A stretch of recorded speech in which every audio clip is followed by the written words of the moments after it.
For the intro this week, I kind of feel like doing something a bit different. I've got a story for you. Do you want to hear a story, Crispy? I would love to hear a story, please, Troy. Okay, so once upon a time, okay, there lived a certain man. It was in, I think, Russia, and it was a long time ago. He was big, he was strong, and in his eyes there was a what would you call it? A flaming glow. You've lost it already. I can't keep a straight face. Listen, mate, that song has been stuck in my head since Sunday, and I can't help it. It's just absolutely. Ra ra Rasputin. Oh my gosh! Great. It's just fantastic. It's fantastic. It's a great song. Just like this is going to be a great episode of the podcast. Good. Okay, which is just a very, very solemn agreement there. So good. Very, very solemnly, roll the intro. Ra ra Rasputin.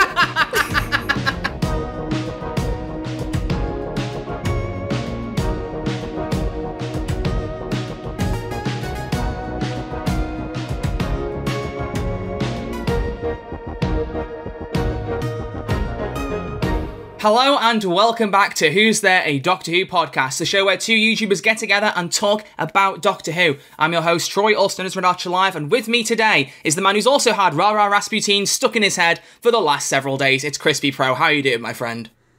You want to know how I'm doing? How are you doing? Imagine hearing this in your head for the past couple hours. Ra ra Rasputin. It's so funny. The mic just didn't allow that. I was like, what is he going to do here? And then you started singing. I barely heard what you said there, but very nice. Oh, it definitely peaked. It definitely peaked when I did that. Well, the Levelator will keep you in check. Don't worry, it'll keep you in check. Thank you, Levelator. Shout out Levelator. Shout out Levelator. Well. We love... Yeah, shout out. Ladies and gentlemen, welcome to our second episode discussing Power of the Doctor. We talked about this on the live stream, which we got...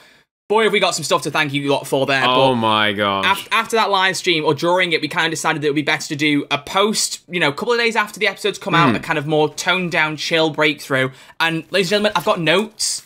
I have a notebook here with 2.5 pages of bullet points that I took. And I think that way we can kind of just go through that and talk about things that we maybe didn't give much time to, reiterate things that we thought were really special, and just talk about it in a bit more detail. But you know what? To mix it up this week, do you know what we're going to do? You've got some notes as well. I don't know what they say, because your camera's really blurry right now. What does it say? You'll never know. You'll never know. I want to know. Tell me. Everyone will pause the video. It says tomorrow, bills, throw away food, shops, washing, Yaz video. How will Yaz leave? Mention Patreon. Power of the Doctor, final thoughts. And that's what I have on my to-dos. All stuff you've already done. Disgraceful. All stuff I've already done. Want some up-to-date to-dos, man. Come on, up-to-date. Mate, that's too much. That's too much for a crisp. That's too much, man. Let's not make another BoJack reference. Yes, so in a change to format, what I thought we'd do this week, I mean, we kind of decided that we'd mix it up. We're going to start with some reviews of the episode. I think it's a good way to kick it off and know what you guys think right off the bat. Change things up, not have you guys right at the very end. So, we're going to pick out a couple of responses from YouTube and from Anchor. And then we're going to get into a tiny bit of news, a special message from Sylvester McCoy, not for the podcast specifically. Wouldn't that be crazy? It wouldn't that be great? Yeah, exactly. And then we're going to get right into the breakdown and talk about it. And also explain what's happening next week, because we've got a cool thing happening, but it's a slight change to format. We'll get there. So, let's start with our audience comments. Do you want to pick a couple on YouTube first? Absolutely, Troy, I would. All right, so this is from Mr. Scarlo. And they say, I'd give it an 8.5 out of 10, maybe a 9. Not my favourite episode of this era, but still very fun. Especially with Jodie, Mandip, Sasha, and John, and what they've done. But I do think they could have had more closure / callbacks to the Timeless Children / Division storyline, and a bit more on Thasmin. Love the classic reveals, and all in all, a very good episode. Well said. Well said. Well said. Well said. Although, Crispy, we're going to get into a little bit later. I don't know if I've said this to you. There might have actually been a Thasmin kiss that we didn't notice. Oh, what? Did you not know this? No. We'll get there. I've been busy since we talked. I've been very busy. I've seen the episode 3 times now. I've seen the episode 3 times. I've seen it 1.5. And I need to see it more. I messaged my mum when she was in work. I texted my mum and was like, I'm going to watch Power of the Doctor again tonight before we record the podcast. Because we're recording this on Tuesday, by the way. I was like, I'm going to watch Power of the Doctor again tonight. I was like, I don't suppose you want to watch it again with me so soon, right? And she went, yeah. So we sat and watched it again last night, and I just took notes in front of her. It was dead funny. That's pretty funny. So she's seen the kiss that we missed. She's seen it as well. She saw it. You know, the kiss we missed. You know. That's I'll the pick name one of the from episode then. Let's now. swap it round. So another audio review, or another review, I should say. Let's pick out one from. Oh yes, Hust Way to Jack, who says, one of Jodie's best episodes, she went out with a bang. Lots of great surprises and the sheer balls of chips to rah-rah Rasputin. We were robbed of Thasmin. What? What? We discussed the Thasmin a little bit, but I feel like we will probably recap that a little bit later, because the we can live stream, which we should just say right now, by the way, how many views has that got? 4,000? Almost 4,000 views. Almost 4,000. You have to understand that our record for the most viewed episode was 1,150-ish views on the Shooty episode. Oh my gosh, it would just crushed ago. it. Absolutely crushed it. It broke it live. After the stream ended, we had nearly 2,000 views, so we'd already broken that. And we nearly had 200 people watching when the previous record was 50. We've had like 300 subscribers in the past week. Legitimately, like the last week. And at the time of recording, we are what? What is it, Troy? 6 subs off? Let me just check. Let me just check this real quick. Mate, it's 3 subs off. Is it? No, it's 2. It's 2. Oh, are we going to hit it this episode? Are we going to hit it this episode? You know what? Wouldn't that be great if by the end of this recording we've hit 1,000 subs? All right, we'll keep our eyes on it. We'll keep our eyes on it. So we're trusting you lot. I mean, you literally can't do anything about this because this is a pre-recorded episode, but we're trusting you in the time it takes to record this to go and subscribe. Okay, we're trusting you. It's your duty. But exactly. I'll just say, from a crisp to you guys, thank you very much. That stream was unreal. Probably the most fun I've ever had on stream. Troy and I were giddy from that episode, and I don't know, the Doctor Who community turned up once again. Like Troy and I, we were saying we had a little bit of sappy stuff at the end where Troy and I were thanking each other, being like, bro, this is such a fun experience, which it very much is. But now to kind of see like, you know, the audience reaction to what we've been doing for the past 30 plus weeks, you know, it kind of makes it all worth it in the end. So thank you very much. It does. That's all I'm saying. Finally, we're getting appreciated, you know? Finally. Like we haven't been appreciated this whole time, you know? No. You know? No. And again, just for the audio listeners out there, because we do love you guys, our audience size increased massively over the weekend. Huge. We had about an audience of 300-ish, which means, the stat basically means it's how many unique devices have played an episode in the last 7 days. Our current audience size is now 494, so that shot up as well.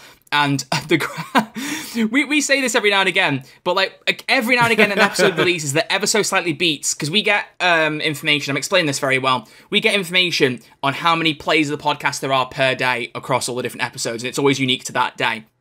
And we've had several times where we've gone, we've just beat our record. Like, the first record we set was when the Sea Devils review came out. Then when the David Tennant, Catherine Tate episode came out. Then there was another one, I'm just checking real quick, when we did our favourite episodes part 2. For some reason, that one set a new record. Yeah, that was really in demand. Yeah, that was really in demand. And then on Saturday, Goodbye Jodie Whittaker set us a new record. It only beat the previous record by, let me see, how many views? About 20, 30 plays, so 150 plays of podcast episodes that day. And then yesterday on Monday, we ended up with a total of 312. So we completely smashed that record. It's a week of record breaking. So, all right, enough ego stroking. We're very grateful for you all. You're all absolutely amazing, and we hope that, you know, obviously it's a peak, and we won't be peaking like that permanently, but we hope there's going to be a good increase of audience going forward, and that you guys keep hanging out and listening to what we're saying, you know, listening to us chat garbage about time travel show, you know? That's all we ask for. That's the tagline for this podcast. Yeah. What I was on two YouTubers talk garbage about time travel show. I bet I dare you to do that now for the next intro. I dare you. Yeah, no, okay. I will. I'll write that down. All right, pick one more review. Let's go through one more quick, and then let's get to the news. Okay, I'm giddy. I'm excited to get into this. One more review. Oh my goodness. I had one, and now I've absolutely lost it. You silly beggar. I'm sorry, son. Someone said, bro, that stream was brilliant. Yeah, I know it was, right? Omara said, I was glued to the screen. Thought it was a great piece of Doctor Who on the telly. I agree. I was glued to the screen as well. Troy, I watched it here on my projector with my speaker behind me. You are such a little tease. It was awesome. The only thing I've ever seen you show me on your projector is you watching me stream Minecraft. So like I haven't seen Doctor Who on your projection screen. It sounds good. It sounds good. Oh, no, honestly, the Jodie Whittaker's title sequence on the filling up my entire wall is one of the coolest things ever. Oh, mate. We're never going to see that title sequence again now in a new episode. I know. That hurt me. When it came on in Power of the Doctor, I was like, well, that's it, isn't it? With Sophie Aldred and Janet Fielding's names in the titles, by the way. That was very nice. That was very nice. Also, just a mini shout out on YouTube because I spotted this. Ryan Swimella, I really hope I'm pronouncing your name right, just said, I listen every single week on Apple Podcasts, so clearly my bullying of the Apple Podcast listeners hasn't worked. Good, glad to hear it. Are you enjoying the video version? Anyway, he said, but I had to stop by and watch this one. Thank you, boys. Absolute legends. So thank you for checking out the live episode. I mean, especially considering I did half of it wearing Jodie's coat. It was like the first time I've worn that coat properly. Like, that was... what was so funny is that night, I stayed up till 5 a.m, just waiting for the audio version to go up and drop. I was that keen for you all to listen to it, because I'm just such a lovely guy, you know, obviously. Yeah. But no, the funny thing was, I realised, like, at about 3:30, 4 a.m, and I went, I'm still wearing Jodie's coat. What am I doing? Like, I was sat there just in her coat. I hadn't taken it off. I was like, what am I doing? You're going full Doctor mode. I was. It turns out when she said tag, I was the one who got tagged, clearly. No, you're it, mate. You're it. Again, I'm just saying it right now. Best Doctor closing line ever. Tag, you're it. Love it. My favourite. My absolute favourite. My favourite. Okay, one more review from audio listeners. Let's go with...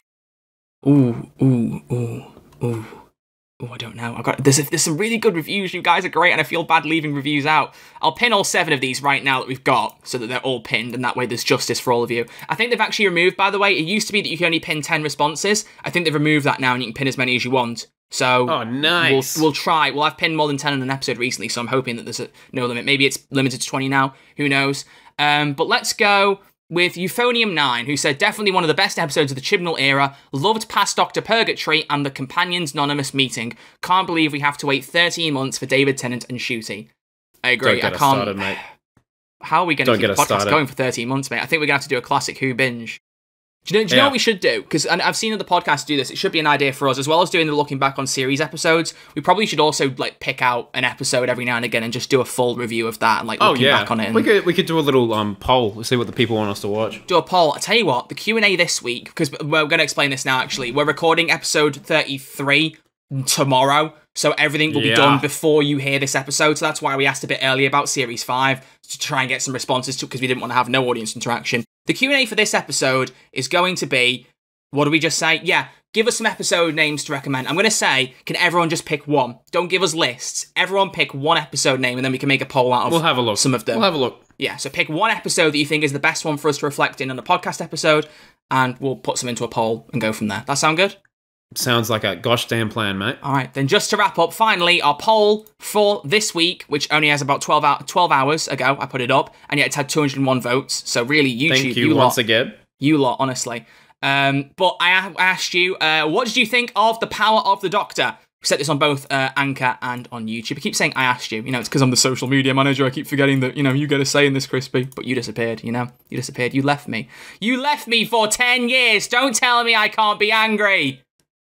Damn. What's that reference from? The Doctor Falls? Which you've just seen recently, so there you go. There you go. Just watched mere minutes ago while I was having my dinner. There you go. So, the options for what you thought of Power of the Doctor were, I loved it, I liked it, it was alright, I didn't like it, and I hated it. On Anchor, the Spotify listeners, out of 27 of you, nobody voted for they didn't like it or that they hated it. Everybody said it was alright or better, which immediately is a huge win. Only 4% of people said it was alright, 33% said they liked it, and 63% said they loved it. Unreal. It's so cool, especially in an era like Jodie's, where there definitely has been, like, there's been some, like, polarizing reviews. Well, that's what I was wondering if we were going to get, like, review bombed with that. Because, you know, we have, like, without tooting our own horn, we have a slightly bigger audience reach this time around. And I was like, I'll see what we attract here. But no one said they hated it. So no one said they hated it. There you go. I mean, you are entitled. If you hated it, you can't say you hated it. But you are very entitled, you know? You entitled person saying you don't like it. You're so entitled. I know that's not what you meant, but it worked very well. No, it works. On YouTube, though, sadly, a couple of people did vote for the don't like it, hate it. It says 0% so they didn't like it, but there is a slight little bar in there, and I have seen it's been 1%, so it must mean less than 1% now. Approximately 1% said they hated it. Approximately 0 to 1% said they didn't like it. 9% said it was alright. 25% said they liked it, and 64%, which is nearly the exact same as Spotify, said they loved it. So 2/3 of our audience, roughly, loved the episode. And a good chunk after that just liked it. So it's so lovely. It's so lovely, is it not, Crispy? It's so lovely. It is very, very lovely. Very, very lovely. Okay, so 2 little bits of news. Oh, my video's just finished rendering. I've got 2 Payday 2 things I need to sort today. Early access things. He's working. He's working right now. Early access things. I can't tell you anything about them, Crispy. I mean, it's early access things. I'm getting things rendered. I said to you I had a thing to render, but I can't tell you what it is. But I mean, the Payday audience would know what it was because they know what's coming today, so I can say that, but whatever. Anyway, Sam. Well, I've got secret stuff too. I got secret things happening here. What's your secret thing? David Tennant's my dad. Cool. Anyway, so we got a special message from Sylvester McCoy. Yeah, we do. He sent us a video for the podcast. Thank you, Sylvester. No, he didn't. Stop. Thank you so much. He's actually one of our recent subscribers. Shout out to Sylvester. Imagine if he was. So, Sylvester put a lovely message up on Twitter asking, or just saying thank you for watching Power of the Doctor. Because it's not some big copyrighted thing, there's no music or anything in it, we thought we'd just actually play it out on the podcast. Yeah. So we're going to play it for you now and then talk about it. Crispy hasn't heard it, so when we talk about it, it's going to be his first time hearing it. So here we go. Let's listen to a very special message from Sylvester McCoy. I hope you enjoyed the Power of the Doctor. I must say, I did. For many reasons, but one particular one was, it went out. It was no longer a secret I had to keep that I was in it. It's a miracle I kept that secret. I'm not very good at keeping secrets. I could never be a spy. Anyway, happy birthday, happy 100th birthday to the BBC, one of the great broadcasting companies in history. And next year is the 60th birthday of Doctor Who. I'll be watching it. I hope you do too. Bye. Bye. I love him. I absolutely love him. What a legend. I love the ways I can never be a spy. I can never be a spy. The energy Sylvester McCoy has is unparalleled. I love him. Absolutely. He's so doctory. Of course he played the Doctor. Of course he played the Doctor. He's a beautiful man. He is a beautiful man, We love him. We love him dearly. I'm a Sylvester stan. Now, just a little bit of news, just a little bit of something different, because I thought this was quite funny and also a little bit like, ugh. Here's the headline from BBC News. Doctor Who, BBC called, quote, dishonest over Durdledore filming request. So I'm just going to read this article out for you and I'll leave it, I'll credit on the screen so you can see where it's come from, but okay. The BBC has been accused of being, quote, duplicitous and dishonest, unquote, over the filming of Jodie Whittaker's final scene as Doctor Who. Millions of viewers watched her regenerate into former Dr. David Tennant on top of Durdledore on the privately owned Lulworth estate. The estate gave permission for filming to take place, but said the broadcaster had not been honest in its request.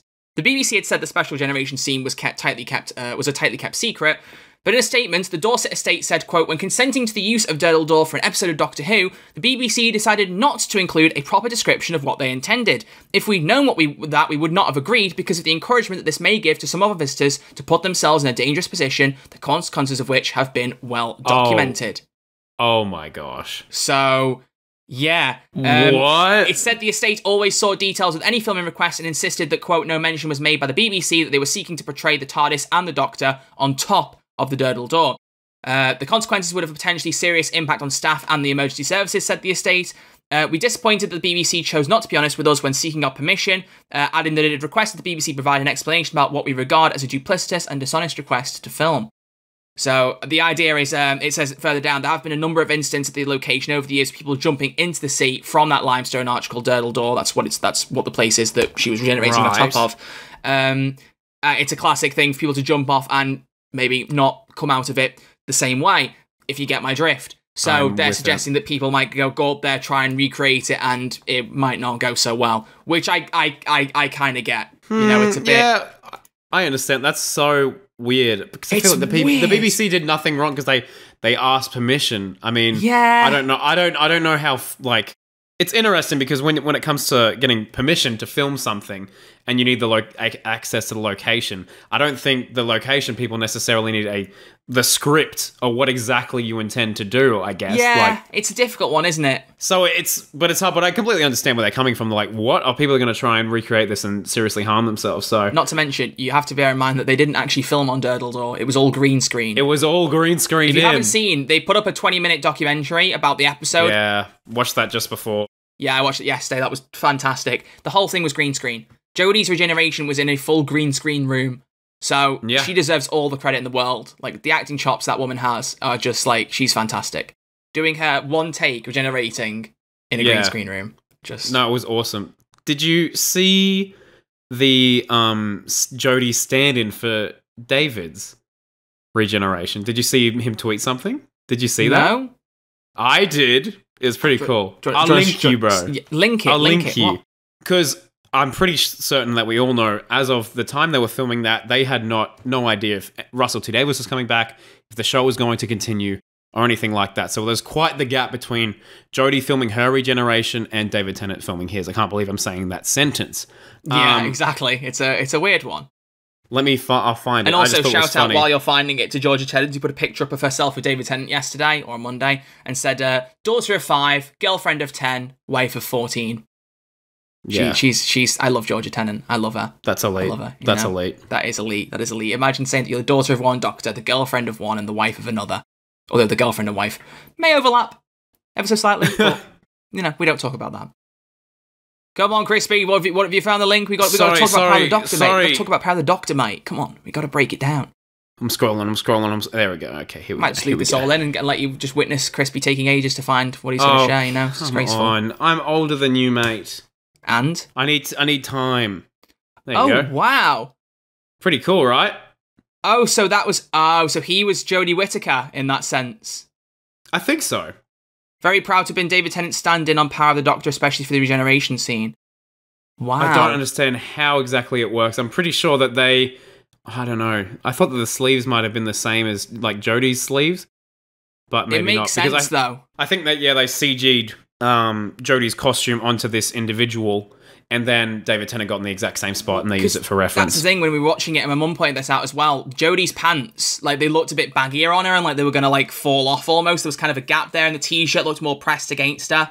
Like, right. I could kind of tell looking, and also the fact that her face was completely glowing. I was looking at it going, I almost didn't want to know that wasn't Jodie, despite being suspicious of it, because I'm almost like, oh, really? But yeah, so that makes sense. Still works. It still 100% works. Yeah, it still works. And, as people have pointed out, the way that the camera pans away from the TARDIS, that was definitely with the possibility of an open-ended regeneration still there in case they didn't have anything ready.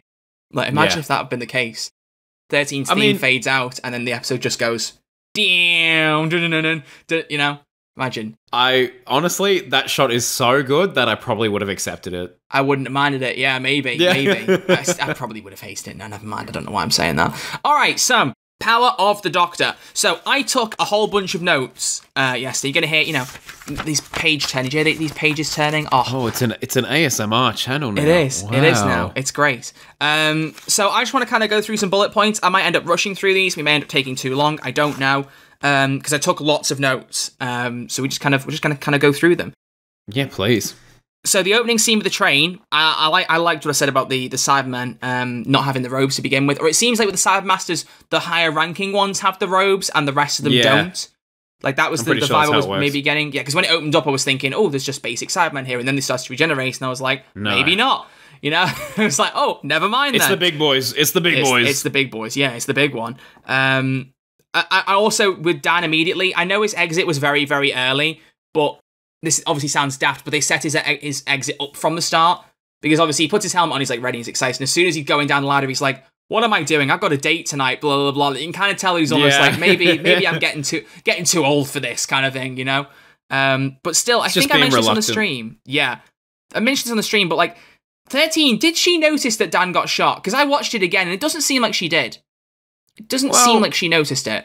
I'm sure off screen they probably got back to the TARDIS and Jodie was like, whoa, what happened there, mate? It was interesting. It's interesting because that would make sense if she kind of goes, she kind of goes, why are you leaving? And he's like, I was one foot away from flying off into space and suffocating. She'd go, why? He goes, we're shot in the helmet, Doc. What are you talking about? What? I didn't notice that. Oh, really? Just suddenly goes, oh, do you know what? Actually, fair. Go on, I'll drop you off. You go back to Anfield. You go home and have your lovely beans on toast. Go to the beardhead. Did you? Come on, you got that reference, didn't you? Was that Eccleston one? Yes, it was. It was. Oh, thank God. I have to test you. This is not good. I shouldn't have to test you. I don't know. You're the DVD guy. Lots of planets have a north. Lots of planets. There's a strange man in my bedroom. Anything could happen. Anything could happen. No. Ra, ra, Rasputin. Imagine, oh my god, that's going to be an edit with someone just green screen Sasha out of that bit where he's doing the dance and she goes, anything could happen, and just pans back and it's just him going, rah, rah, Rasputin. oh, it's just not Eccleston at all. She goes, there's a strange man in my bedroom. It just changed to him being like, hello, like when he's looking at the camera. He's like, anything could happen, and he just puts the music on. We should hit up Doctor Who Poop Shorts and get them to make a video out of that, because they're good at making that stuff. Hit them up and go, hey, give us some credit, make it. Did you see the one they made of the 60th trailer recently with Shooty? Oh, yeah, God, that was funny. Yeah. God, that was funny. I hope they Shout out Doctor Who Poops. Yeah, never change. The men who created, or men or women, or anyone else who created the Evil Dan meme, they kicked it off, right? They did the original Evil Dan Doctor Who upload. Poop. Yeah, absolutely. Doctor Who Poop, they started the great meme. Yeah, what's the point of being alive? Doctor Who Poop is one individual. Is it just one person? Yeah, I think so. The mastermind of Evil Dan. I think I watched an interview or something they did ages ago. Oh, blimey. Okay, so what else have we got? Yeah, here's something we didn't talk about. The Master's hypnosis ability. So, what, like, because I thought, because he hypnotizes the woman and the Tsar in the palace. Like, I thought he was doing that. Like, I was wondering, is that how he did he hypnotize the Daleks to get them on board? And then it looked like he was trying to do it with Yaz in the TARDIS. And she was like, I've heard worse on a Sheffield on a Saturday night. It was like, oh, that's very funny, but he might still be able to do it. And then it looked like he was trying to, when it was like, why is the Doctor getting calls from a Dalek? She's like, I'm sure there's a good reason. I thought he was trying to, like, hypnotize there. And he did say, I'm in your head. He did say that. So I was wondering, like, what was going on? Have we seen the Master do hypnosis before? Yes, actually, to be fair, Classic Who. and David Tennant did say, the 10th Doctor did say the Master's always been hypnotic, but this is on a new scale.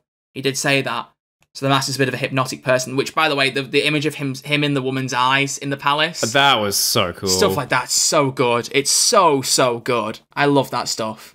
Shout out Jamie Magnus Stone for the direction in this. Like, the story could have been very, very different, but there was so much pretty stuff to look at in this episode. It was never boring. And apparently he popped in on Mr. TARDIS's live stream. He did. He did. Did you see what he confirmed? He confirmed what we thought last week? Yep. He confirmed, ladies and gentlemen, that the Dalek and the Cyberman looking at each other during the Rasputin scene was not scripted. That was thought of on the day. Did he say whose idea it was? I don't know. I don't know if he said he just said it was unscripted, I think. It might have been Jamie's, it might have been the Cybermen and Dalek operators, whatever it was. Props to you. That was a laugh out loud moment for me. The guy who follows the podcast, who's a Cyberman.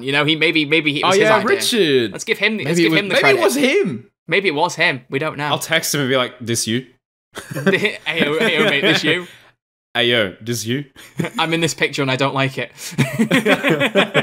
So, yeah, his hypnosis, I thought he was trying to hypnotize other people. So I was wondering why he didn't end up hypnotizing Yaz. Is Yaz just really well trained against it? I mean, she can fly the TARDIS, in fairness, Yeah. So, true.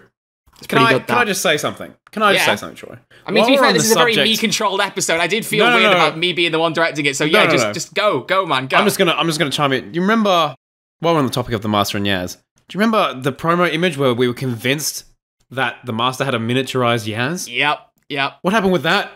What happened with that? I think James Pardon, the guy who photographs everything, literally said, well, we just picked one out at random and took a picture with it. Damn. Fair enough. I mean, good. Well done, because it makes sense as well. Because there was that. Do you remember that was that leaked photo that went out of a guy holding a box that said the Master Props? Master's Props. That's what it was. Like, the Master's it was just a bunch of little figures. Just full of little seismologists, yeah. Wow. It's just, wibbly wobbly, tiny whiny. Wow. Yeah, that was actually quite good, Troy. Yeah, it was quite good. Can everyone please like and subscribe because of content like that? Thank you very much. Thank you very much. So the next thing I wanted to point out was Yaz. Because there are a few moments. First off, her not being hypnotized by the Master, but there were two things I really, really liked about her in the early stage of the episode. First off was when they first landed on the cyber planet, and Jodie goes to go inside the TARDIS. She says, stay here, and Yaz just goes, nope, and walks in. I love that she's not putting up with it anymore. She's like, no, I'm doing what I want. I'm coming in with you.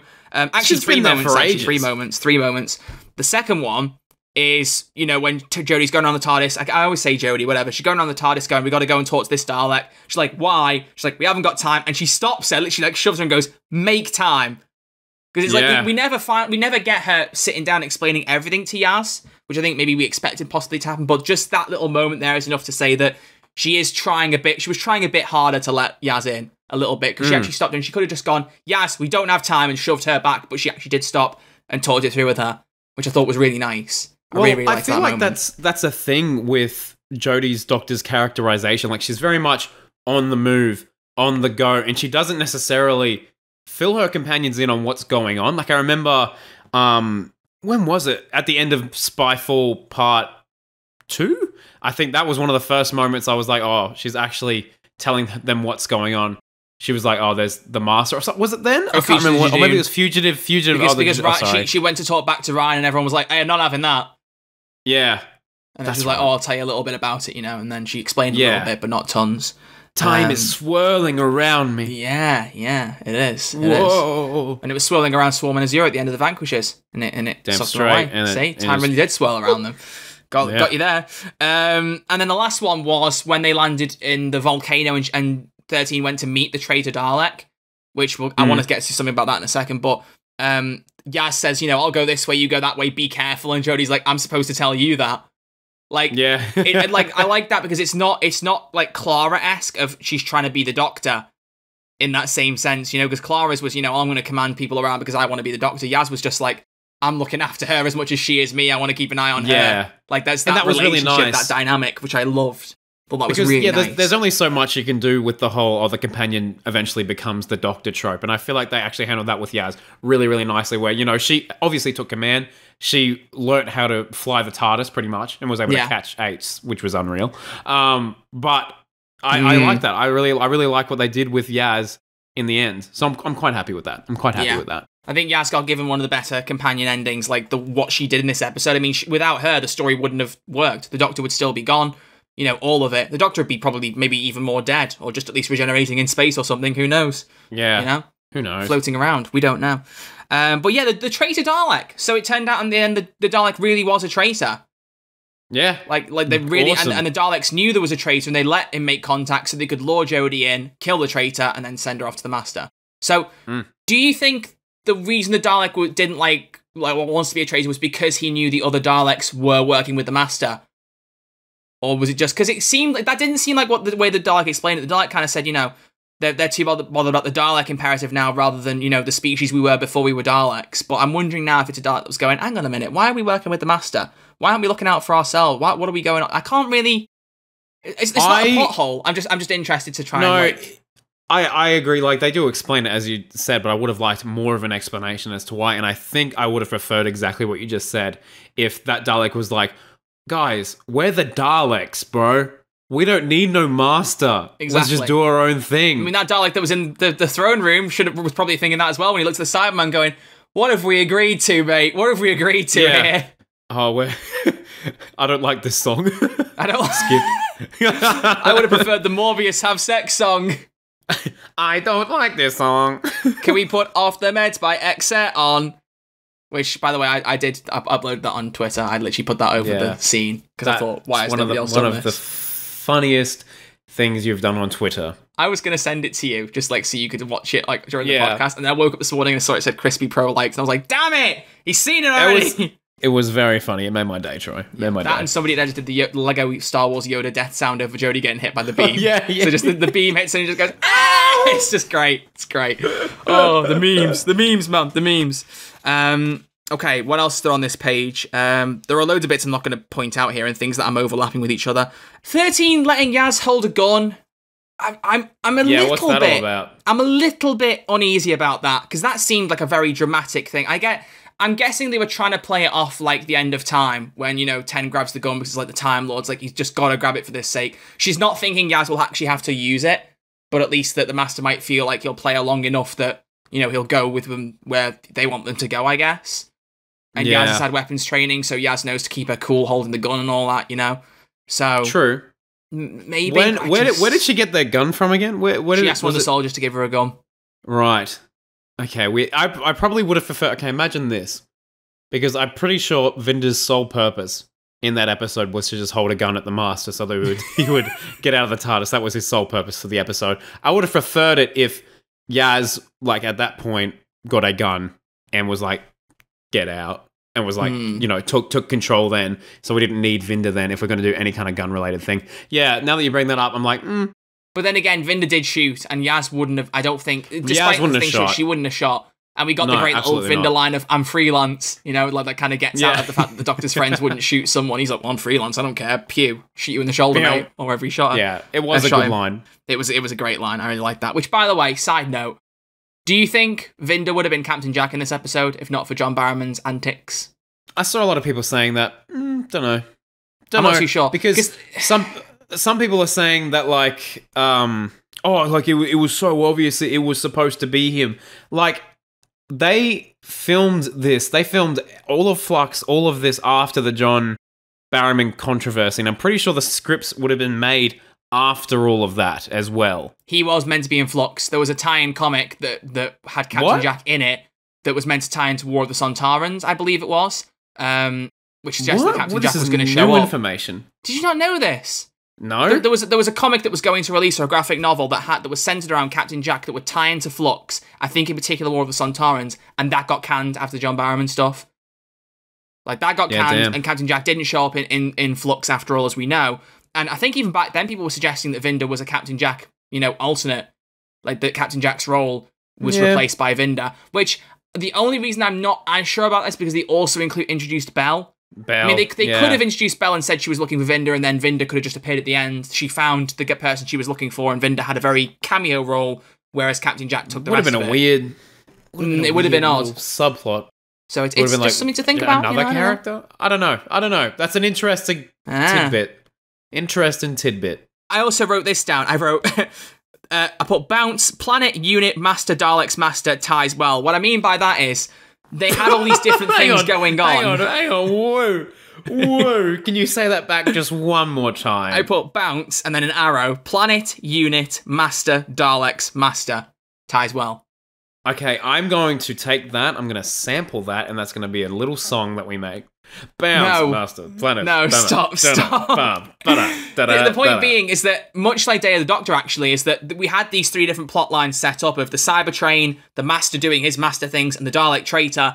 And the way that they bounced between each of them almost seemed like they were individual problems, only to realise they tied together, was, I think, pardon the pun, masterfully done. Like, I really think they tie together very, very, very well. You think they're at the separate things. Are they separate? Are they not? They probably aren't, but we don't know how it's going to tie together. And then when they do, you're like, oh, nicely done. Very nicely done. I really liked how that was put together. That was very good. I was worried. I was worried because I feel like the first act for me, brilliant. What a way to set up the episode. The second act, I was like, I don't really know what's going on here, plot-wise, whatever. And then third act, I was like, oh, okay, they're wrapping it up brilliantly. So my first viewing, I was getting worried in that second act. I was like, Chibnall, don't mess this up for me, bro. But then he sprinkled in a little bit of rah-rah Rasputin and everything was fine. So exactly. But I agree. It was fantastic. Okay, next on the list. So we haven't mentioned Tegan and Ace much. I loved the kind of the idea of, Tegan being a bit angry with the Doctor.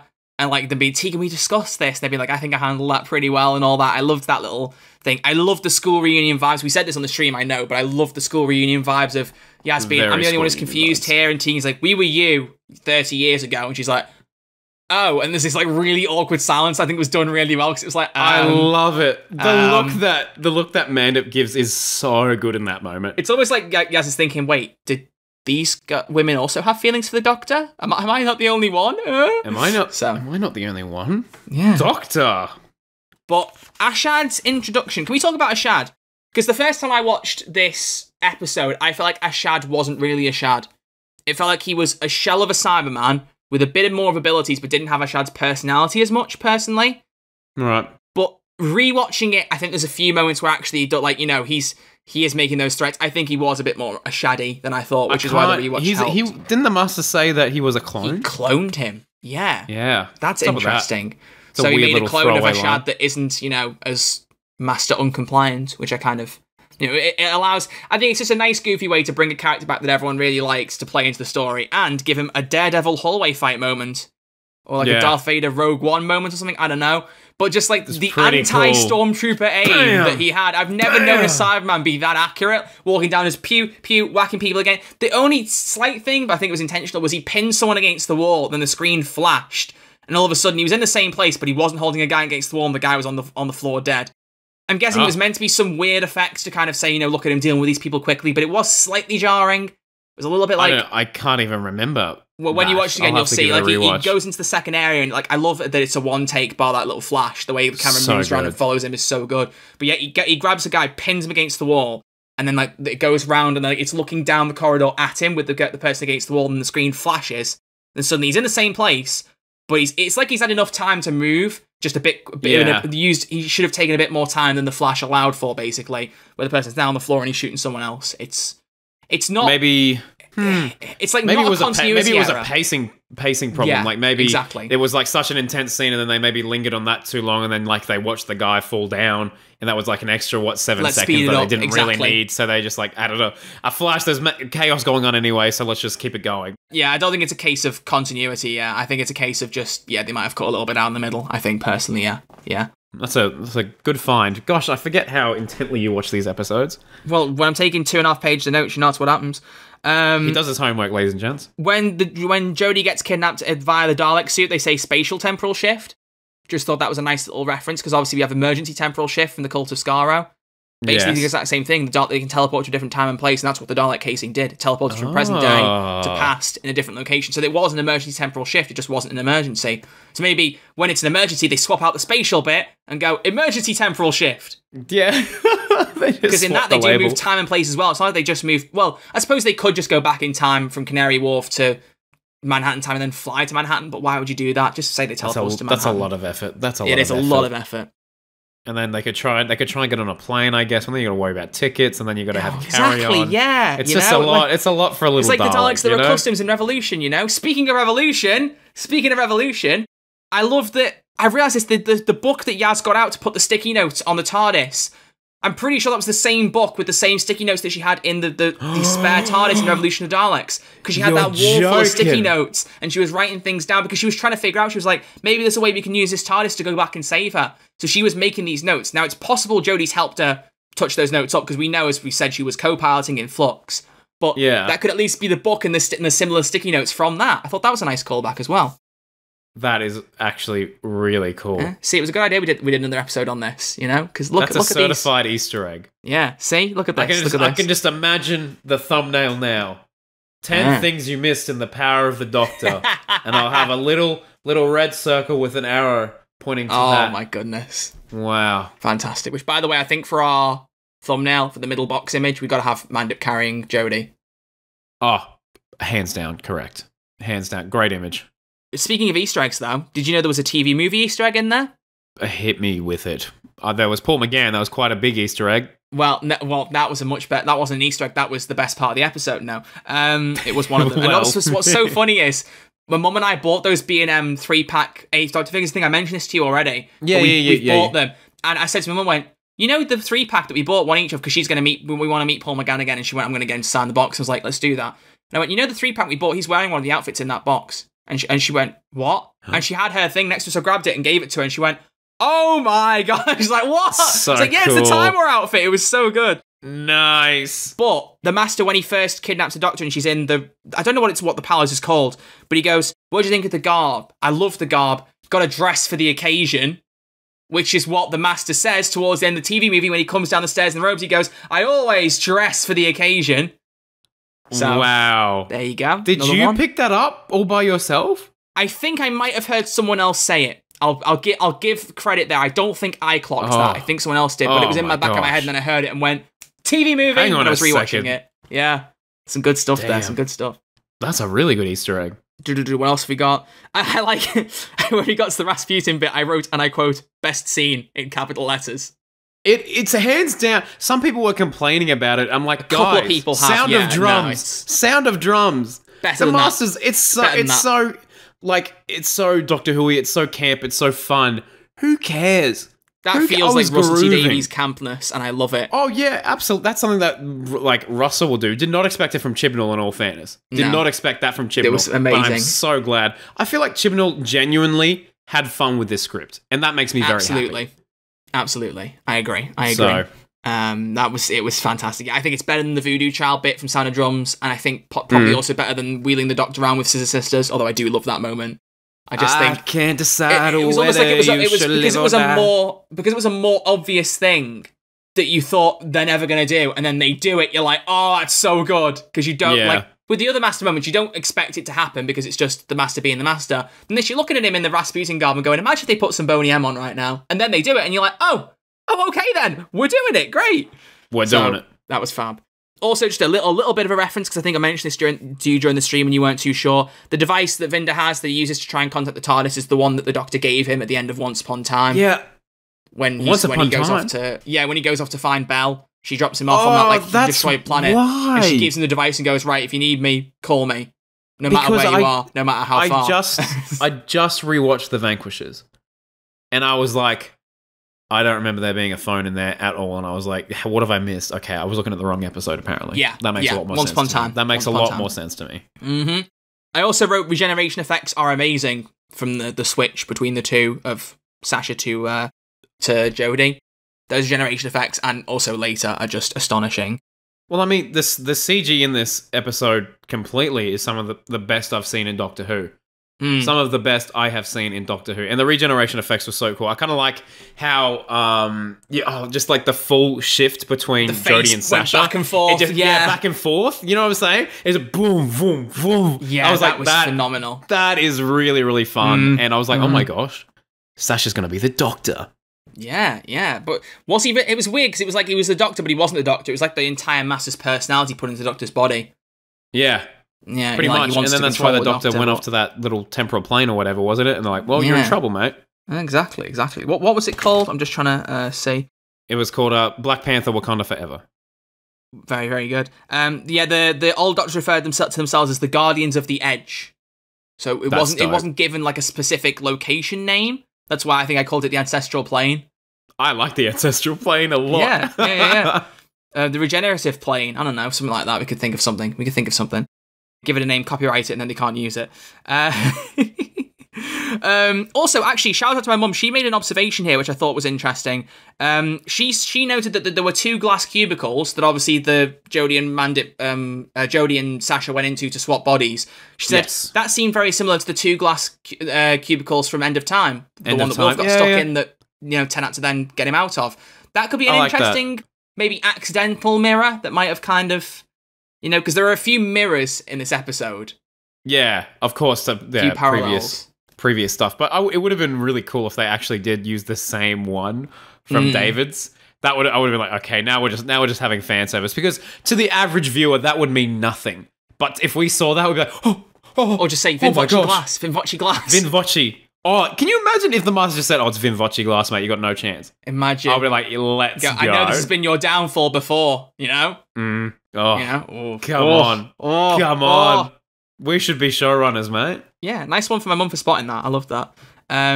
Also, just to talk a little bit about Sasha playing the Doctor, I said this before, but him in 13's costume, fantastic. Even with the earring, so cool. Makes me want to try and wear Jodie's earring. I don't even have my ear pierced. I want to try. I've got her earring in my drawer. I have it as a replica thing. I have it. Do you want me to get it out? Do you want me to? Yeah. I've had this for ages, mate. I've got a bow tie from Spyfall as well. I had no idea you had that. I shouldn't say that because you pretty much have everything at this point. So that's true. Apart from the affection of a woman, but that's what happens when you're a massive nerd like me. Oh, stop it! I love saying that stuff. I honestly don't care. It's so funny to me. Right, is it this one? Yeah, here it is. So, video listeners, sorry, but you can just about see it there. That is unreal. Jodie's earring. I had no idea you had that. Magnolia Clothier's replica. It's not like an official one, but Magnolia known for the good stuff. They're known for the good stuff. How much that set you back? Well, I didn't get it from them because it had already gone out of stock from them. They sold it a while ago and then it went out of stock, so I got it on, I think it was eBay. I don't think it was that expensive. Well, I say that. I think it was about 30, 40 quid, which wasn't cheap, but it wasn't bank busting per se. Yeah, you're not. Damn. But no, yeah, you've seen I've got Jodie's bow tie from Spyfall because that was the actual replica. It was from the person who made the bow ties. I think you can still buy them, I'm pretty sure. And it's got a number on it that's this is an official one. And she said, worn by the 13th Doctor Who. And I was like, oh, we're going back to the classic terminology. I would call them Doctor Who. Which, by the way, actually, small attention to detail. When it says introducing David Tennant as the Doctor in Parting of the Ways, it says introducing David Tennant as Doctor Who. So this is actually the first time in the credits that David Tennant has been introduced as the Doctor. Really? There you go. Yeah, because he was introduced as Doctor Who in Parting of the Ways. Oh, yeah. So the and introducing was actually different this time around. Just a little fun little nod for you there. Fun nod. That's the 3rd Easter egg. I need 7 more for the video, mate. Honestly, we've got to go. We've got so much more to go through, and we've been recording for about 50 minutes. Yeah, so keep going. It's gonna be a long episode. Smash through 'em. Oh, can I moan about editing? I haven't done it for a while. Editing. Okay, You'll be fine. Moving on. I also noted Yaz's face when Sasha screams at her after they've just got into the TARDIS. Like, he gets right up close. He's like, I'm the Doctor. Yeah. She like, it's almost like a kid being told by a teacher. She's like, like her reaction. Mandip's acting in this episode, to be honest with you, is like top tier. Like, there are so many. The best performance she's done, hands down. So many standout performances from her in this episode, without a shadow of a doubt. But that, like, some of the facial expressions, especially then, I was like, oh. Even I was like, you know, I felt a little bit uneasy. The exact same. Yeah, I would. You know. But what's the alternative? She kisses him? I don't think so. She'd rather kiss Jodie. No. You know? Or sorry, Absolutely. 13. Or maybe Jodie. Who knows? You know. Oh, who knows? Knows? Some friends kiss. Some friends kiss. Some friends kiss. That's the takeaway of this episode, ladies and gentlemen. I don't know what that means. I don't know what. Some friends kiss. You know what? Yeah, there you go. Some friends kiss. There you go. Maybe they had their Phasmin kiss off screen when they wrapped up. They were like, "There you go, have a Phasmin kiss." Maybe it's on footage somewhere. We can find it. We can get the Phasmin kiss. You said there was a Phasmin kiss. Yeah, Tell me. Yes. Okay. We'll get there. We'll get there. We'll get there. We'll get there. Gosh, I can't wait. I can't wait. See, this is what I love, the story arc here. I know he's always kind of backed it, but I love that Crispy has turned into a full-on Thassie. He's like, no, I need to know. I need to know about the kiss. I need to know about the kiss. I need to know about the kiss. Okay, what else have we got? Yeah, the 2 planets that were kind of destroying each other. I had no idea what was going on there. Nor do I. Do you know? Well, he said... when they landed there and he was watching, because obviously it's not Earth, because he lands on this weird little coral thing looking at both the planets, and there's like a camera, and it says, the best way to stop a war is to destroy them both, or something like that, or something along those lines. I think he's just saying there's just some war going on between 2 planets, and he's just letting them destroy each other, and then saying, I'm the Doctor and I caused it, to just try and sully her name, basically. Stir the pot. So I don't think we're meant to know too much about what those are. I would have liked an extra line to explain properly what we're looking at, but it was in passing so much that it doesn't matter too much. Yeah. All the classic Doctors I wrote, and then after that, Paul McGann is the best, in caps underlined. And you are not wrong, my friend. You are not wrong. I screamed when I saw him, mate. I screamed. So did my mom, and so did I. We both were like, Paul! That's a different kind of Paul from the podcast to be excited about, eh? Yeah. Sorry, other Paul. Sorry, you don't get the attention this week, mate. Sorry. Yeah. Sorry. Although I will just say, because we didn't read their message out in the anchor responses, they have been renamed to question mark Pauls, and their answer about half of it is going Paul, like they're like having a Donna binary moment. Binary. The binary. No, that's fiction. Mixton, Brixton, Hixton, Brixton. You know. I'm adding that to the song as well that I'm making. I'm sampling you today, Troy. Shut up. Okay, what else have we got? Hollow Doctor, Parting of the Ways, yes. So, another mirror. There's a couple of Parting of the Ways mirrors in this episode, and one of them is the Hollow Doctor, you know, talking to Yaz and being like, you know, I'm dead, you know, so this is triggered when I'm, you know, Like, I don't want to compare them, despite them being, like, parallels. I don't want to compare them because they're done very, very differently. True. Because I don't want to say this one's better than Parting of the Ways or vice versa. Because Parting of the Ways has that lovely emotional beat where we really think the Doctor's going to die, like Rose is like not going to be there, and it's like, have a good life, have a fantastic life. And the way that the hologram audio clears up as he says that, and he turns to look at Rose, and he looks you at can't touch that. One of the best moments in Doctor Who, hands down. But I like that this version is like a different version, and they make it different enough because the Doctor's like, you know, been working on this for years and years and years. It'll respond to you and your emotions and that kind of thing. And it was also very Jodie, just to kind of like the energy of it. And then that allowed then for the 5 and Tegan conversations, the 7 and Ace conversations. That's the best way to do it. The best way to do it. It was phenomenal. I loved the way that was done. I put Yaz and Vinda just to note that I liked the 2 of them together. It was like just a nice little kind of duo for a tiny bit there, where he's just like, what am I doing here? What's going on? Oh, the Doctor's, what's going on? What's happening? Kind of like that. It was almost like he was the companion for a second, not knowing what was happening. Oh, all right. You know, he was the companion's companion. I don't know. I think, I don't know my thoughts on Vinda in this episode, honestly. He didn't do much, in fairness. He didn't do much, but I mean, it was nice to see him. I think I would have preferred it. I think I would have preferred it if he wasn't in any of the promotional material and it was like a nice little surprise. I'd be like, oh yeah, Yeah, true. For sure. Because he's just there trying to find the Quarunks, right? He's just trying to, like, you know... Yeah. rescue it or he's something, having a great time. And then at the end, he's like, see ya! Bye. See ya, I'm out. He goes back through the wormhole that destroyed his ship, so I wonder how his ship looks like at the end of that. No, he just died. He straight up died. Oh. Bam! Vinder's ship is cinders. Got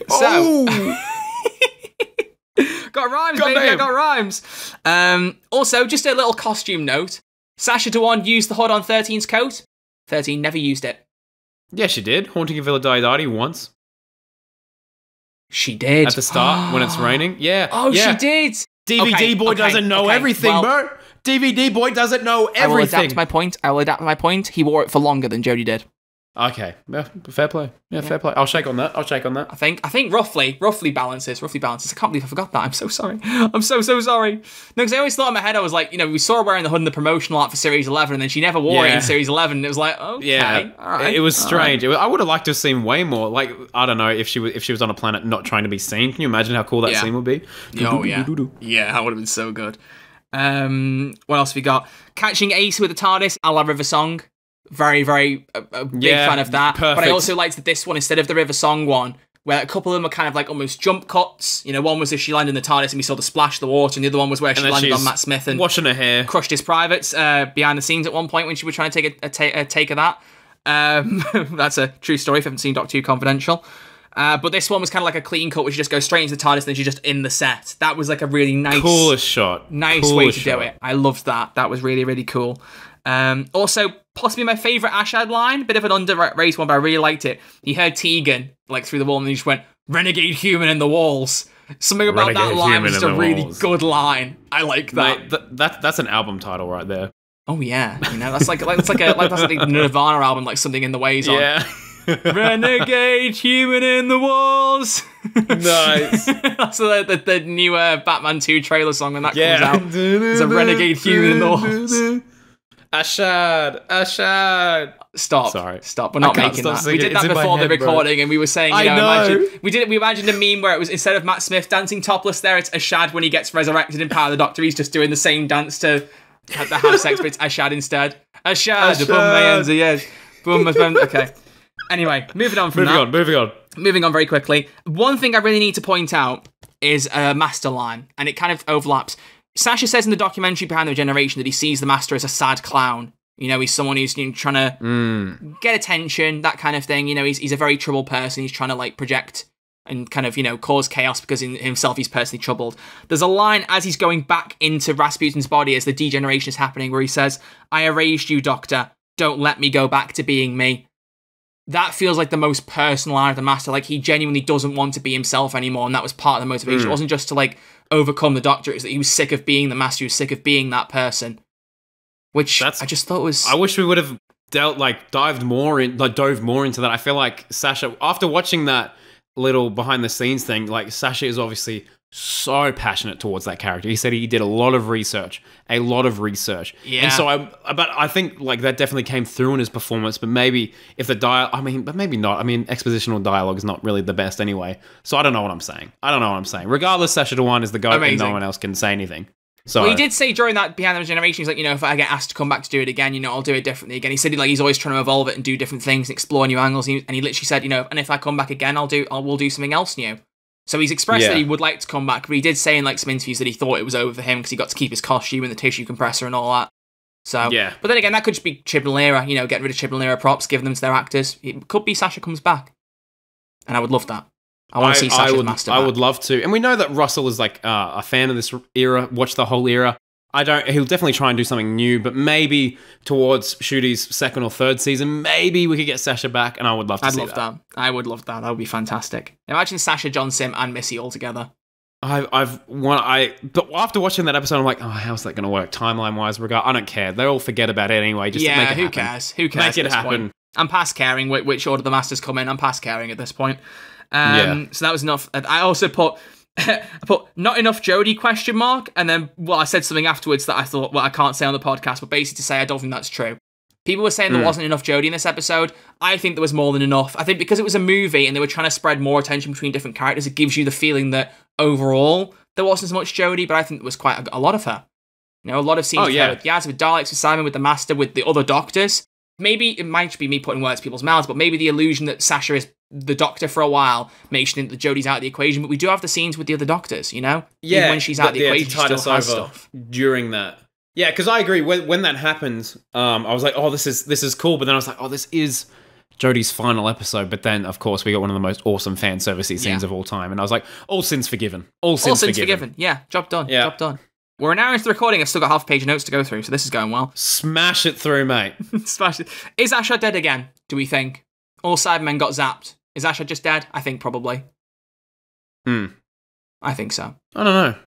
Oh, that's a tough one. I can't answer that. I mean, there could be another clone of Ashad wandering around somewhere. How many clones did he make? The not so lone Cyberman. Unit building destroyed. Ace versus Dalek. I was just writing notes down at this point. Everyone being gathered around the TARDIS. We definitely said this in the live stream, but very Journey's End. Having all the people like holding the TARDIS. There wasn't a Jackie no moment, but there was like, you know, not this, hold this. So they did it differently. But I like that again. It was like the way Journey's End did it, where they brought back some companions and tried to like close off the era. But it was almost not quite, but a little more special because there were classic companions there as well. Made it a little bit different. Although technically Sarah Jane was also a classic companion as well as a Tennant companion. So wibbly wobbly timey wimey. But either way, I thought it was really cool.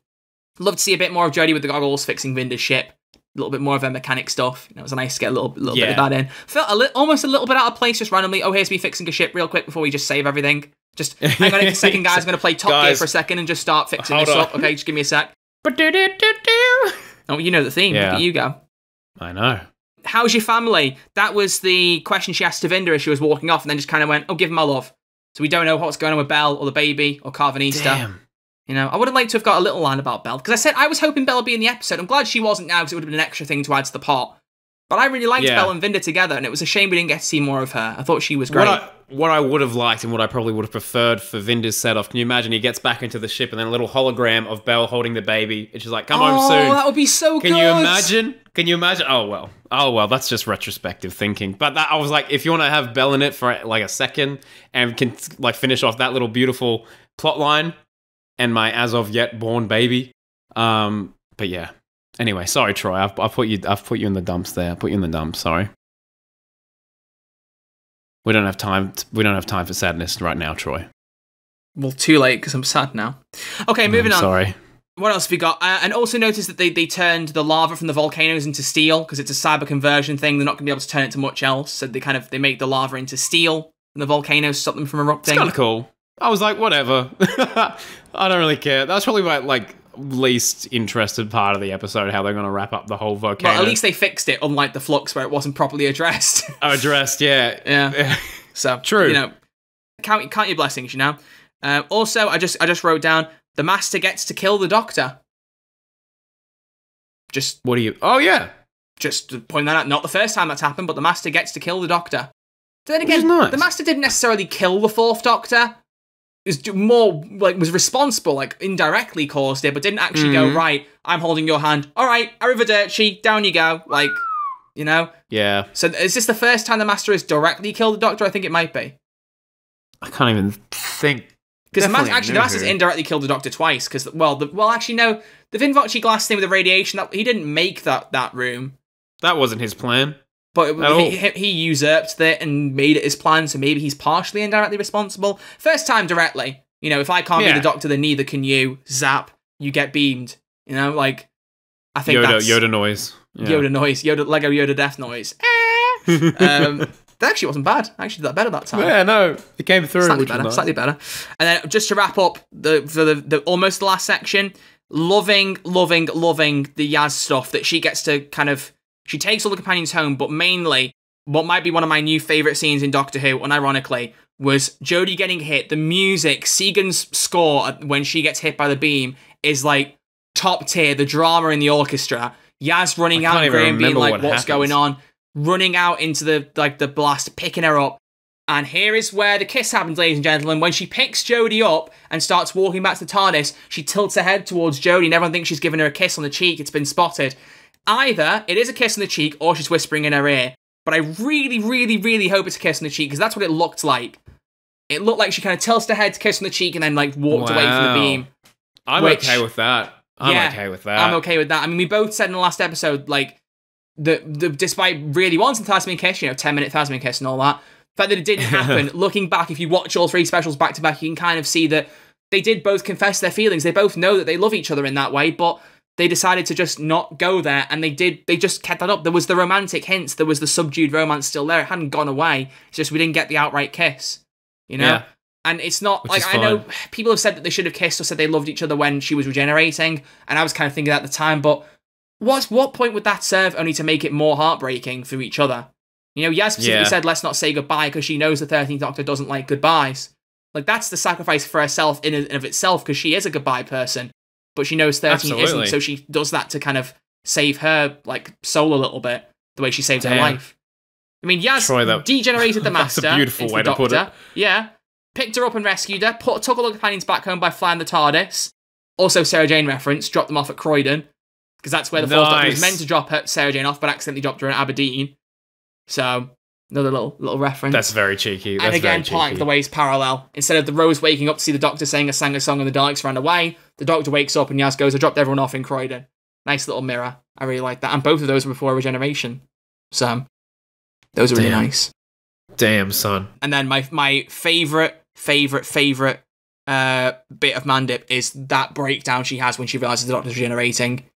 Like, that is some of the best acting I think I've ever seen, honestly. She did. I was phenomenal. Blown away by that. Anyone who says that Mandip Gill, because I've seen people say Mandip Gill's not a good actress, or that she plays Yaz flat. I've seen people say this before, and I think, you know what? You are talking out of your proverbial, because that performance was ridiculously good. She aced that, for lack of a better term. She was phenomenal. She was phenomenal, and I love that closing scene. And at the end, I've just got support group. Loved Graham, Dan, Yaz, Joe, Mel, Ian, Tegan, and Ace all together. Ian in particular, 97 years old, the actor who plays him. And I love the moment of, did you say her? Like, that's... I don't know if you could see this in my reaction, because I didn't cry during Jodie's thing. I was getting all... Have you recorded your full reaction to the episode? No, I only recorded the last 5 minutes, but I genuinely cried when I saw Ian. And I was like, oh my God, they actually did it. Because there was rumors that they were going to have classic companions back for a little sit-down therapy session. I was like, oh, that'd be pretty cool. And then when I saw they had the OG, I was like, wow, okay. Oh, wow, so the therapy session was... This is why I said to you, when you do, according to Reddit and you're looking at leaks, I was like, these are things I don't want to know. I didn't know that. That wasn't in any of my videos. Someone just threw it out there on Twitter one day. I was like, oh, all right. I didn't see it. Wow, I'm very happy about that. So it might have just been a very educated guess, but who knows? The final question of the video. The final question. Because we haven't... Well, the episode, sorry. We haven't talked about the David Tennant regeneration. I said we might try and fit it in. I think we keep it for another episode. Save it. What we've got to ask is, in that support group, one of the seats was empty. It had a laptop on it. Who was on the laptop? What did it serve? What do you think? Was it Ryan calling from Patagonia, but he couldn't film a cameo in time, so they didn't do it? Was it a different companion? Was it them just recording the meeting? What do you think? Who was it sat next to? I think it was between Tegan and Joe. Oh. Well, that would be a strange spot for Dan. I mean, Ryan. Maybe it was. Maybe it was Benny. Benny. A proper send-off. A proper send-off for the best character in the Chibnall era. I'm glad that Benny was addressed this episode. But that is the closing of my notes, because I very ceremoniously put my pen away as Jodie regenerated, because I started to tear up again, as I have multiple times seeing that scene, because I'm going to say it right now, that is the best regeneration in Doctor Who. Best regeneration, stunning, best closing line. It looks fantastic. The music's brilliant. Jodie's performance is brilliant. So I'm going to end this, because this is a reward for everyone who's made it to the end of the episode. I'm going to end this with a hot take. And I've given you this hot take already. And I want to know what people think. And this is going to be the poll. Okay, this is going to be the poll. Why are you ducking? Because I didn't say this with confidence. I know this is going to be a hot take. It's going to be a hot take. It's going to be hot. I don't know if I agree with it yet. I just think there's potential. I think that in some ways, Power of the Doctor is better than Day of the Doctor. Oh, it's spicy! It's very spicy. Oh, it's spicy. I'm just saying, both have David Tennant. Okay? Hey, Troy. Both have David Tennant, so that's already a big win for them both. Go on. You know what? What? Weirdly enough, you're not the first person I've heard say this. I've seen several people tweet it out, being like, it's been long enough to say this is better than Day of the Doctor. I think what the Day of the Doctor definitely lacked was a bit more of that like classic companion stuff and classic Doctor-y stuff. But I mean, the Gallifrey scene, it was fantastic. Gallifrey that scene was is all. one of the best gosh damn things I've ever seen. But I think both are phenomenal episodes of Doctor Who. I think Day of the Doctor is probably better story-wise, but if we're going pure like fan service and the emotions I felt during an episode, I don't know. There's more to the plot of Day of the Doctor, but the Power of the Doctor is longer. It's got more characters in that kind of close off a whole era, because it's an era closing episode as well. The classic companions and the interaction with the classic Doctors, seeing them come back. I will say this, it felt like a better celebration of Doctor Who's history than the 50th. Yeah. I feel that personally. Why are you grinning? Do you not agree with that either? No, I just had a look at that. I found something. He's looking at more me. You see, I noticed this in the live stream. He's getting worse and worse at just focusing on what I say. He's getting tired of me, ladies and gentlemen. He's getting tired of me, everyone. Looking at something for the both of us. No. It's you. That's it now. That's it. I'm upset. You've hurt my feelings. All right. I won't give you my news. What's the news? What's the news? Tell us the news. This episode, I'm going to have a nightmare editing this. Oh my god. Go on. It's fine. It's done. This is my final thoughts. These are my final thoughts. Shoot. E. Okay. Gatwa is the best Doctor, hands down. Go. My final thought is, if there is someone out there that has seen the Day of the Doctor and enjoyed it and kind of agrees with what they are saying, you should subscribe to the Who's There, a Doctor Who podcast YouTube channel, because we are one subscriber off 1,000 subscribers. Are you kidding me? Are you kidding me? Are we actually going to end this on 999? Yeah. I'm refreshing. Yeah. I'm refreshing right God. now. I'm refreshing right now. Come on. No. The sub count could be so much more. Right, so the poll this week will be, which episode do you think is better? I'm not completely sure. Honestly, I'm not. But I want to know, do you think Day of the Doctor is better than Power of the Doctor? And, on the YouTube section, there'll be a comment section. Feel free to let us know what you think on the YouTube version.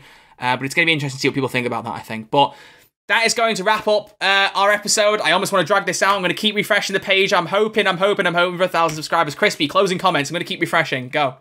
I've already given my closing comment. Are they your closing comments?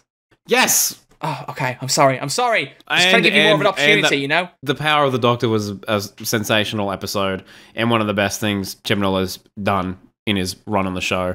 And it's going to age like fine wine. 1,000! 1,000! No way. We did it! We got it! Let's go! 1,000 subscribers at the end of the episode. We just hit it. And I promise you I didn't go behind the scenes and do like a sub with a second account. I just refreshed it and boom, 1,000. That is beautiful. That's textbook. Beautiful. We can tweet that now and say our reaction is right at the end of the episode. Oh my gosh. Well, thanks everyone. Thank you everyone for listening and watching. We greatly appreciate it. We'll be back next week, next Saturday, with episode 33, where we look back on Series 5 with special guest. Should we reveal a special guest? Yeah, let's do it right now. Special guest is, I tried not to say his name because I wasn't sure if YouTube and Anchor wouldn't allow, but we're going to go with it. His name is Clever Dick Films. If you have not seen him, he is the man responsible for some absolutely fantastic documentaries on Doctor Who, on different Doctors' eras. His Matt Smith video is about to come out. We don't know. It might be out by the time this episode goes up. If not, it's not far away. So we're doing Series 5 to time with that because his next video is the Matt Smith documentary. That's why we've been planning this for a while. So excited. We've been planning this for a while. So long, Troy, and it's finally around the corner. It's gonna be a packed episode, which is why I'm glad we're recording it tomorrow, which means it gives me a week and a half to edit it, which it's gonna need longer to edit that bad boy. It's gonna be chunky. Be good. Yeah, but there you go. So we'll see you all next Saturday for that. Thank you all very much for listening and watching. Thank you for 1,000 subscribers. It's a crazy thing. Now we can turn on ad revenue and start making some money, buddy. Let's go. Money? Adverts every 2 minutes on the YouTube version. Yeah, we'll make it unwatchable. Unwatchable. Exactly. Fantastic. No, seriously. Thank you all so much. Really appreciate it. We'll see you all next Saturday.